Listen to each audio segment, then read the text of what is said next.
میں. اسی طرح پانچویں چیز، جب انسان مر جائے اب آپ کو خبر ملی تو انا للہ و انا الیہ راجعون پڑھنا چاہیے.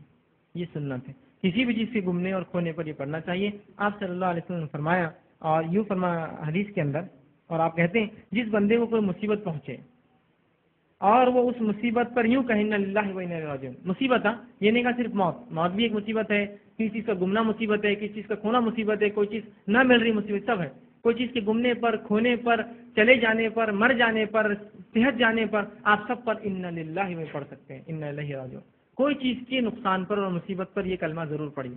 تو رسول اللہ فرماتے جو شخص کسی چیز اس کی گم جائے، جس بندے کو مصیبت پہنچے اور انا للہ و انا الیہ راجعون پڑھے اور یہ کہ اللہ اس مصیبت کا مجھے بہترین اجر عطا فرما، تو اس کے عوض اللہ سبحانہ تعالیٰ اس کی مصیبت کا اجر عطا کرتا ہے اور اس سے بہتر چیز اس کو واپس دیتا ہے.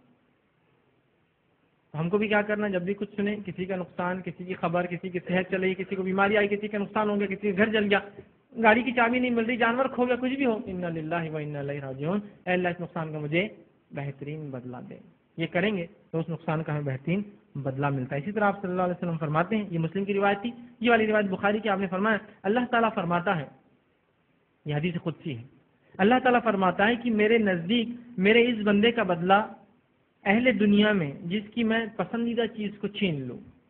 اللہ فرماتا ہے میرے نزدیک اس شخص کا بدلہ جو دنیا کے اندر تھا، جس کی پسندیدہ چیز میں نے چھین لی، اولاد، مال، بیوی، رشتہ دار، دوست، تجارت، کچھ بھی چھین لیا، میں نے محبوب چیز چھین لیتا ہوں، یعنی کوئی خراب بدار یا کوئی چیز چھین لیتا ہوں، لوں گا، اس پر اگر وہ طلب ثواب کی نیت سے صبر کرے، مجبوری میں نہیں، طلب ثواب، اللہ مجھے صبر دے، میں صبر کر رہا ہوں، اس پر مجھے بدلہ دے، طلب ثواب کی نیت سے اگر صبر کرے تو رسول اللہ فرماتے، اللہ کہتا ہے اس کا بدلہ صرف اور صرف جنت ہے اور کچھ بھی نہیں اس کے علاوہ.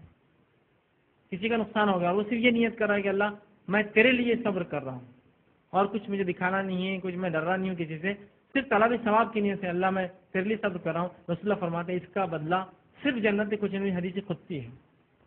حدیث قدسی وہ قدسی حدیث ہوتی ہے جس میں رسول اللہ سے روایت کرتے پہلا راوی اللہ ہوتا ہے کہ تمہارے رب نے کہا. یہاں کہتے ہیں اللہ تعالیٰ فرماتا ہے، وقال اللہ تعالیٰ، اور تیرے رب نے کہا، اور اللہ کہتا ہے کہ اگر میں اپنی بندی کو پسندیدہ چیز چھین لوں اس سے اور وہ خالص صرف طلب ثواب کی نیت سے صبر کر لے تو اس کا بدلہ سوائے جنت کے دوسرا کچھ نہیں آتا. تو آپ دیکھیے صبر کا کیا فائدہ ہے.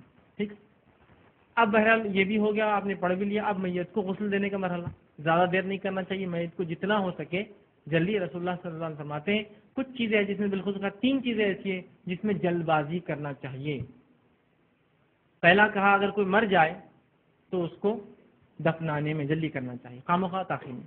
دوسرا فرمایا اگر کسی کا نکاح ختم ہو جائے، مطلب طلاق ہو جائے یا بیوہ ہو جائے تو دوسرا نکاح کرائیں، جلد بازی کریں، خواہ انتظار نہیں کرانا چاہیے کہ بھائی نکاح کریں گے. یہ جلد بازی، یہ کاموں میں جلد بازی، جلدی ہے. جلدی سے مراد یہ عورت کو 4 مہینے 10 دن تو رکنا ہی ہے. یاد رکھیں جلد بازی سے مراد نہیں ہے کہ انتقال اور آپ نے طے کر دیا. مرد کر سکتا ہے، عورت کے لیے کہہ رہا ہوں، عورت کا جلدی نکاح کرے، مطلب اس کی عدت ختم ہو، رشتے تلاش کرے، اچھا رشتہ ہے اس کو نکاح میں دے دے.